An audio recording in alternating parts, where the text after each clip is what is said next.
Can someone cheat repeatedly and still truly love their spouse? No. Thinking that you can love someone and then turn your back on them and literally betray them over and over and over again. What if it's addictive behavior?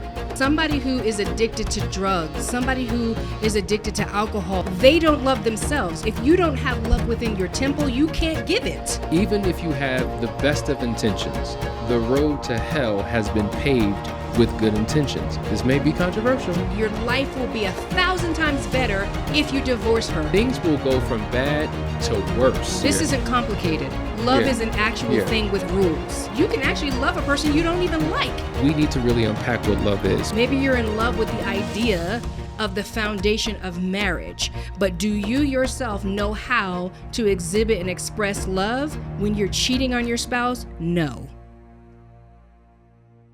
Hey, we're Hasani and Danielle, and you're watching Marriage Intervention, where we answer all questions concerning infidelity. Let's jump into these questions today, Hasani. The first one is, my husband says he's changed, but his tone and attitude still feel the same. Yeah. What I would say to that is that behavioral modification is not synonymous with internal transformation. Exactly. Right. So just because I stopped doing something, I've made a decision to stop. It doesn't mean that I've changed internally. That's more of a process and a journey that you have to go through. And so when you're in crisis, the goal of what we have is to help contain the crisis and stabilize the crisis. But then there's the ongoing journey of healing and transformation. That's why we say we focus on a fair recovery, what we need to do right now. But then there is the individual and marital recovery that takes place over time. We have a 3-step process that we take people through. And so, it's very likely that that person is the same. And I think when people think, they say, well, listen, I stopped doing it, I'm a different person now. Yeah. No, you're not, because you just stopped last night or last week or last month. What process have you gone through to prove that you're different? You probably still think the same way. You still have idiosyncrasies and behaviors that are, consistent with the behavior that you're no longer doing. So it's a journey. But I would also say, listen, real quick, she's talking about his tone and his attitude. We're talking about communication, right? Oftentimes, my inability to effectively communicate with you, why it seems like there's always tension, there's a deeper rooted issue that's at the bottom of how I show up in my communication. If I don't respect you, it's going to be hard to communicate with respect. If I have vitriol or disdain or contempt for you, it's hard to be pleasant and cheerful in our conversations.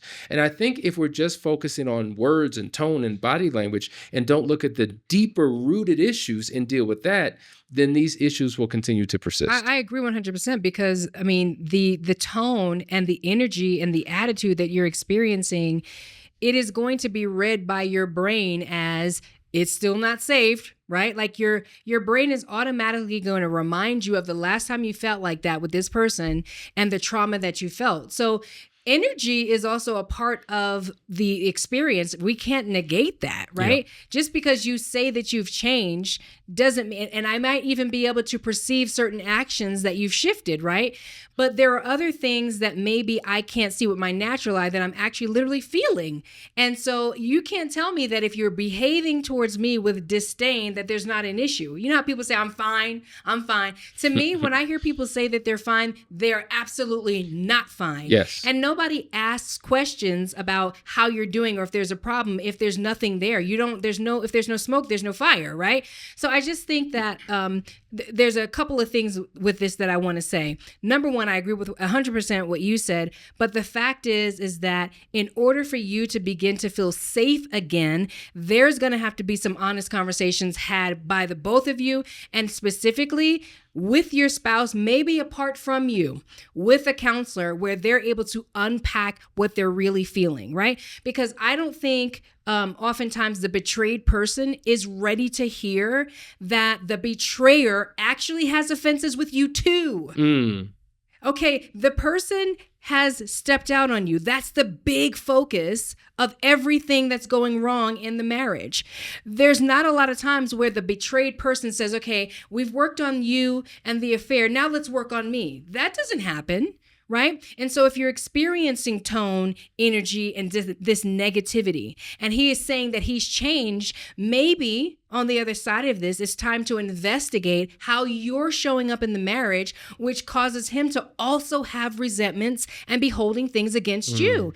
If there's no smoke, there's no fire. Obviously, there's smoke, so there's a fire there burning under the surface. He just has not expressed it to you. He's expressing it indirectly. He's being passive-aggressive, and you're trying to understand what's going on because he hasn't verbalized it, but obviously something's there. And I think, wow, what an excellent point you made. I think that the former unfaithful partner should be able to communicate how they're feeling and what's causing their own resentment and hostility towards the betrayed spouse. But it's all about time and place. I think they prematurely engage in that conversation and it never lands well. Because right now, guess what? We're bleeding because of this emergency, and we have to address the situation now. That's why we say individual and marital recovery, because listen, we got to separate affair issues from marital issues. Your justification for why you did what you did in your mind may be legit, but it's not the time to engage in those conversations now. There will be a time, and that's why facilitation from a counselor is critically important. Absolutely. All right, let's go to the next question. After I found out about her emotional affair, I developed anxiety attacks. I've never struggled with anxiety before. The question is this normal? Yes, it's normal. We talk about this all the time. PISD, post-infidelity stress disorder. That's what you're experiencing. Your body is designed, your brain is amazing. It is like a miraculous device in the body to protect you from hurt and harm. And the part of your brain called the amygdala, it's its job to offer up signals to protect you. So the anxiety that you're experiencing that anxiety now in places that you never experienced it before because you never experienced this trauma before. I saw a scientist do an exercise once where they flashed in front of the test subjects a whole bunch of pictures, right? And they were flashing at like point something milliseconds a second, right? Where you really could not identify typical normal pictures, right? So it could be trees and candy and, a person riding a bike, all these things. But what was interesting is that for each subject that had certain phobias, right, those particular images they were able to identify. So if you were afraid of spiders, for example, and a spider was actually shown in this barrage of photos, you saw the spider, but you didn't see anything else. If you were afraid of snakes, you saw the snake, but you didn't see anything else. And so it just speaks to the power of the amygdala to charge you up, to protect you, to get you to stay away from things. So yes, the anxiety is normal. The answer to that is to really get into a process to help calm your body and recognize your triggers, what the triggers are, right? That's the first step. Understanding that I actually have triggers. What are they? Like, did you know that you were triggered by seeing a creepy crawly spider cross on the floor? Maybe you didn't. But if you identify your triggers, now you can learn how to calm the body and help reason with the amygdala because its job is to protect you. So when you reason with the amygdala, you're saying, it's okay. Thank you for notifying me of this anxiety.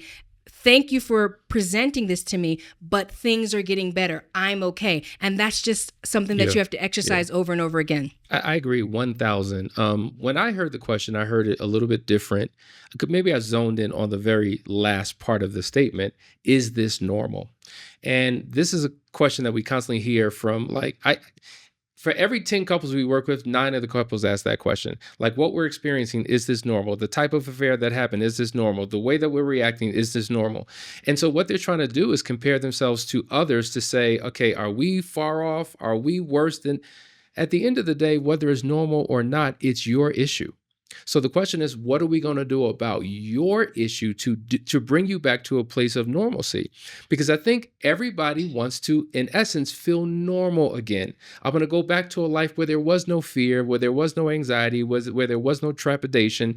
And so this is why doing this necessary work is so critically important. And so that's all I wanted to say in regards to that. I think when we experience betrayal, it shifts all of us into a place that we've never been before. We're now in a place of hurt, brokenness, right? And unhealth. And the goal is to become the healthy version of ourselves. Yeah, and I think it's a good point to highlight, is this normal? And then the whole comparison factor. But I also think that oftentimes asking the is this normal question is really about the fact that they have found themselves in uncharted territory for their lives, right? So is this normal? Am I normal? Like, am I okay? Is really the question that they're asking themselves. And I'm here to say that you will be okay if you get the support that you need to get you through this really difficult time. And that's the key. All right, let's go to the next question, Hasani. The question is, can someone cheat repeatedly and still truly love their spouse? Wow. This is a meaty one. I'm going to say yes and no. I'm going to say it depends on the situation. I believe that everyone who thinks they're cheating on their spouse loves their spouse. Let me just say that we need to really unpack what love is, because if we make love just about a feeling and an emotion, then that shifts things. So first of all, you have that eros type of love, that sensual, sexual, erotic type of love that usually initiates a relationship. And after time, that in-love feeling wanes. You no longer feel the way you felt in the very beginning. It kind of shifts and develops or matures into a more committed type of love. So if you're in love with the in-love feeling and no longer feel that love, and you're addicted to the in-love feeling, that may drive you to cheat. I love my spouse, but I'm just not in love with them anymore. But then you have phileo love, which is a caring brotherly love. Now, the question is, well, if I cheat on my spouse, what's caring about that? Nothing.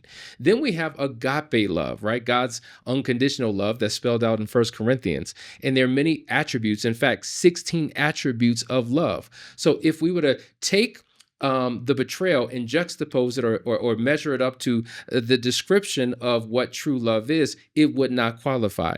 So by definition, depending upon how you're defining it, no, it is not love. And no, your spouse is not being loving. Do I believe that they ultimately want to remain in the marriage because they're thinking about, well, we have a family together, we've raised kids together, we have a lifestyle together, I do love you? Yes, I believe internally that's how they feel. And so I think that most couples don't have a true understanding and need to really have a comprehensive understanding. And now that needs to be a part of the fabric of the foundation of their relationship. Because if it truly is, it would protect certain behaviors like this from occurring. I mean, it's interesting because I agree with everything that you're saying, but I also think about, I don't have the scripture perfect in my head, but it's something like love is patient, love is kind, it doesn't boast, if I added to it, it doesn't repeatedly offend, it doesn't harm, it's not impatient, when I think about how, as a husband, for example, a husband is supposed to love his wife like Jesus loved the church, right? When I think about love and its root foundation, love doesn't hurt. Love doesn't harm. And I think when we get into these discussions, which is very valid what you're saying, like all the different types of love and the phases that we go through, I think there's a lot of people out here that have such brokenness going on so deep in their soul that they truly don't know how to love. You don't know their story necessary. You don't know, what kind of marinade they came from, raised in a household with abuse, with lack, with abandonment, with betrayal themselves, with a twisted perspective on love, thinking that you can love someone and then turn your back on them and literally betray them, hurt them, harm them, break their heart over and over and over again, and come back with an I'm sorry over and over again. That's not loving, right? And so to me, there's a space for the truth in understanding types of love. I just think that there's a lot of people out here doing a lot of unloving things to people they claim that they love. And that isn't, to me, that's not lining up. Right? Love is more than a word. It's way more than a feeling. It's actions. It's self-sacrificing. Yeah. So it's regardless of my desires. It's regardless of my lack of what I feel like I'm not getting in this marriage. I'm still showing up because I love you, despite that you don't show up for me in the way I want to be seen or felt, how I want to feel or what I need. I love you. So I'm going to do this anyway. That's the Christ love. Right? So it's like all these different kinds of loves out here that people are manufacturing to somewhat justify psychotic behaviors, right? That adjust what the root meaning of love really is. I can tell you in a simple way that there's a lot of people I hear who are in relationships with people that claim that they love them and they do not feel loved. They feel betrayed, stabbed in the back. Their heart is broken repeatedly, and it doesn't seem like there's any recourse for change. And these are people that are trying to fight to save the marriage. That's not even the people that are like, I'm out. You know what? You cheat on me, I'm out. I'm talking about people that stayed and you're still breaking hearts.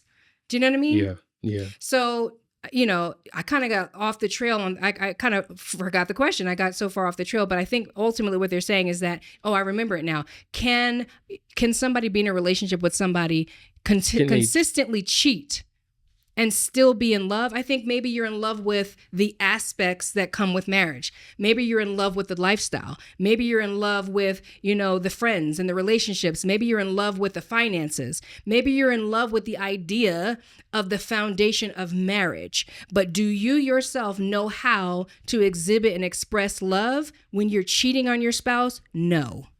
To the person who has been unfaithful, yes, their behaviors have absolutely been unloving.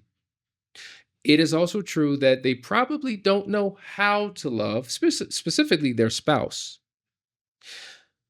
But I can't rob them of a feeling that they have that they love their spouse. You can love this is what I'm saying. Like, but this is how it gets into the definition of love, because this isn't complicated. Love is an actual thing with rules. Okay. Yeah. You can have feelings for a person. You can care for a person. Yeah. You can care for certain aspects of a person. You can actually love a person you don't even like. There's too many layers. Yeah. No, if it said repeatedly cheat, can you love someone that you repeatedly cheat on? Let me ask you a question. Let's just say, because you're not expressing love the way love is designed. But that's 1000%. What if it's addictive behavior? Then that goes back to what I said, the soul, the broken soul traumas, because you are, and it's the same thing. If this is repeated behavior and some kind of addiction, right? That person still is not applying love because they don't even know how to love themselves. Somebody who is addicted to drugs, somebody who is addicted to alcohol, and all day long, all they do is destroy their temple.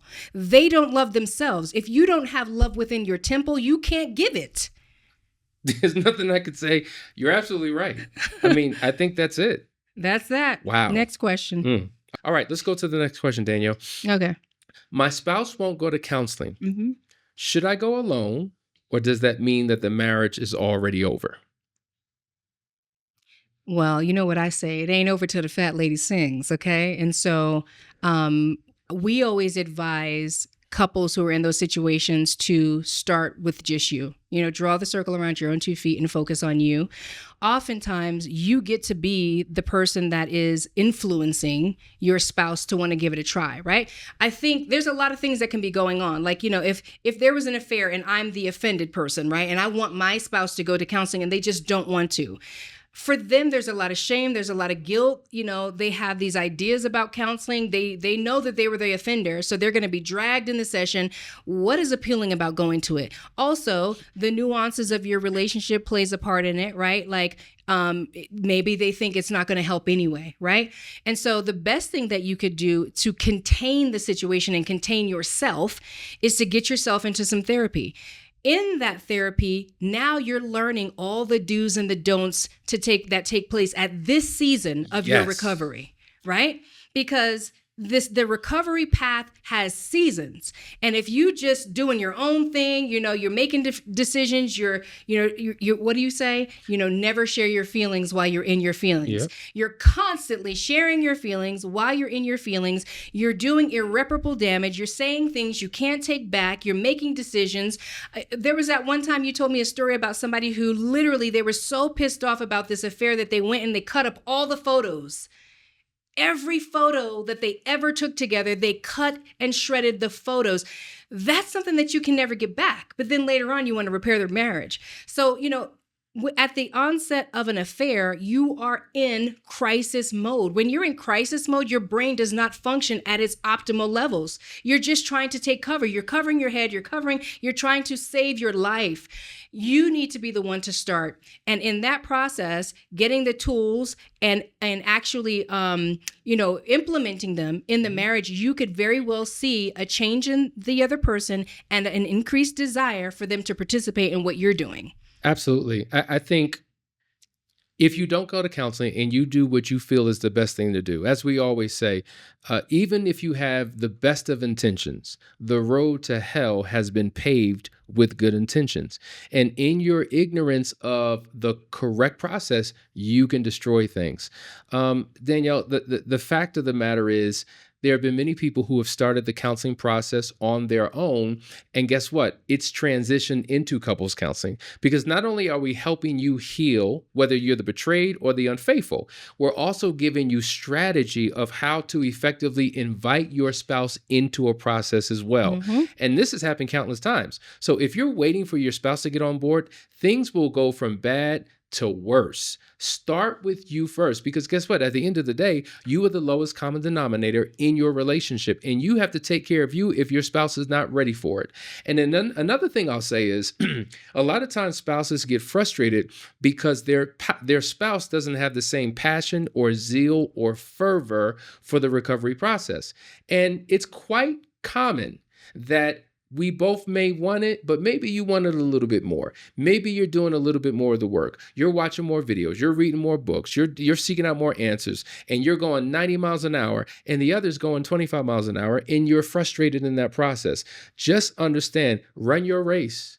Continue in your journey, because there are seasons and moments where the spouse has an aha moment, and they're like, you know what? I am ready. I don't know why I wasn't before, but I am ready. So let's begin that journey. So don't wait. Start now. Agreed. And the last thing that I'll say about that is that it also supports you in coming to a very valuable decision, right? Because in the midst of all of that crisis, you just don't know what to do. So while you're working to bring your spouse along, you're getting the information that you need to make powerful decisions for your life as you're strengthening, as you're becoming stable again, because of course the affair just rocks your whole world. So it's a great way for you to get yourself together so that you can make, decisive decisions about what's next for your life. So Hasani, let's go to the next and final question. And that is, we're considering a separation to reset, ... That's all they said. We're considering a separation to reset. What do you say about that? Yeah. No. Oftentimes when people make the decision to separate, it's one step closer to divorce. When people make a decision to separate, I need my space, I need to get away, I just need to be free. And maybe you do need that. Maybe it's so difficult to live in that household under these conditions, you just have no peace. And so we believe in what we call a controlled separation, because a controlled separation has a goal in mind. Let's get away in order to come back under better conditions. Let's get away in order to individually heal so that when we come back, we're better for each other and better within this relationship. So there is a process to do that. And if you're trying to figure things out on your own, or you do what's best, you could be doing damage. Now, check this out. If I separate because I just can't deal with you anymore, guess what I'm going to do? I'm going to go get me another apartment. Now I'm going to sign a probably 1-year lease. So now there's a level of commitment in that. I got to get furniture. I got to have my own utilities. So now I'm straining the household financially because we have 2 different households. And guess what? And legally committed. Oh, for sure. Mm-hmm. But check this out. You know what? I'm by myself. I'm free. I can do what I want. I'm going to start dating. Because guess what? Somebody's interested in me.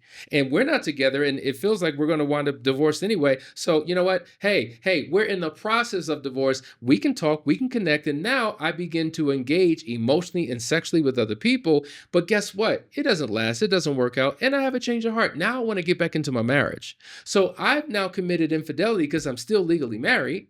And now we're entering back in and having discussions about what happened when we were separated. So now the betrayal under two different rules further magnifies the problem in the marriage.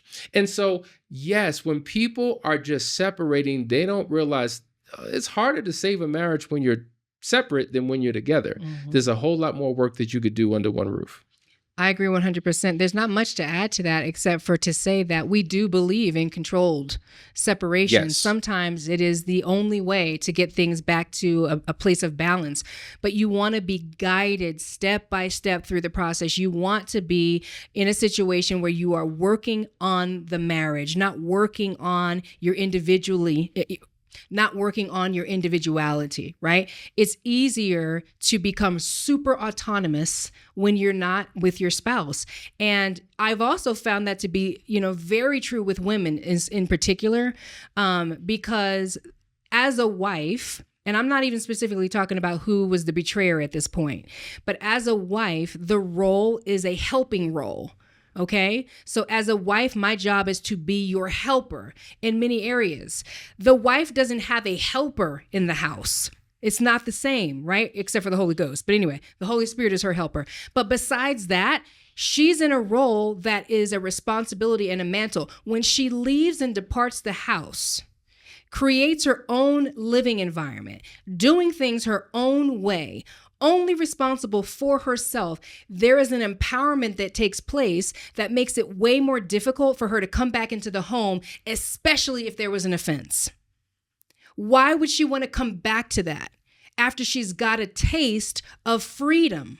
So it's really, something to avoid at all costs, right? You want your marriage, both of you want your marriage, figure out a way to stay in the roof and get yourself into a controlled separation where somebody is supporting you in the household to come back together and deal with the affair or whatever the offense is. Do not leave the house. Yeah. That is the first step to divorce court. And once you start talking to, attorneys, and they get their hands on you, forget it. I mean, the way they are trained to literally convince you that your life will be 1,000 times better if you divorce her, if you divorce him. It's interesting. Now they have strategies. They have plans. It doesn't matter if you're the man or the woman. The attorneys have strategies to make sure that you win and they win. And it's really not about you at this point. It's about the dollar bill at that point. So the advice is to get into some therapy. Number one, do not leave your house. Never leave the castle. I would go a step back. This may be controversial. Do not leave your bedroom. Listen, there's a couple I can think of. He was kicked out of the bedroom by his spouse and went into another bedroom and eventually moved from that bedroom to the basement. You know what? I need a floor to myself. Got comfortable, set up shop, and had been living in that separate room on a different level for months. That was the beginning of the end. Yes, it was. They're not together today. No, they're not. And so if you find yourself separated, now I will say this, we've worked with a lot of couples who've come to us after being separated for a year. There was one couple, they were separated for 5 years and came and did a private marriage intensive with us, find healing and transformation in that process. And we're literally making calls, calling moving companies, breaking leases, moving back in together because finally they had an opportunity to go through a process that they did not value when they made the decision to separate. So even if you are separated, it's not over. You can still restore and recover your relationship. And that's what Couples Academy is for. So listen, if you've heard something today that was impactful, don't just allow that information to hit the ceiling and fall back down and go nowhere. Do something about it. Reach out to us today. Click the link, set up a discovery call, and let's see how we could be a part of your journey.